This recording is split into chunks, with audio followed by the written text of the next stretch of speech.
বাংলাদেশের সীমান্ত লাগোয়া মুর্শিদাবাদ জেলার হারোডাঙ্গার চরে রয়েছে এক জাগ্রত কালী মায়ের মন্দির।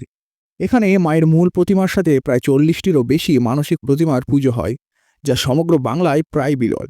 বাংলাদেশের রাজশাহীতে কুঞ্জলাল তেওয়ারি নামে এক ব্যক্তি এই পুজোর প্রতিষ্ঠা করেন। নবাবী শাসনের সময় যুদ্ধে পারদর্শী হওয়ার জন্য চাই সম্প্রদায়ের মানুষের বসতি ছিল এই অঞ্চলে। কিন্তু নবাবী চলে যাওয়ার পর তারা কর্মহীন হয়ে পড়ে ও রাজশাহীর টলটলি এলাকায় তারা কৃষিকাজ ও পশুপালন করে জীবিকা নির্বাহ শুরু করেন। পরবর্তীতে দেশভাগের সময় তারা রাজশাহী লাগোয়া ভারতীয় গ্রাম হারোডাঙ্গার চরে এসে বসতি স্থাপন করেন এবং কয়েকজন সেই দেবীকে সঙ্গে নিয়ে আসার স্বপ্নাদেশও পান। ফলে 1956 সালে দেবীর কাঠামো সেই চর দুর্গাপুরে নিয়ে আসা হয়। এরপর থেকেই শুরু হয় কালী পুজো। এখানে প্রতিমার উচ্চতা প্রায় 25 ফুটেরও বেশি। অগ্রহায়ণ মাসের শেষ মঙ্গলবার এই পুজো অনুষ্ঠিত হয়। বহু দূর দূরান্ত থেকে ঢল নামে ভক্তদের।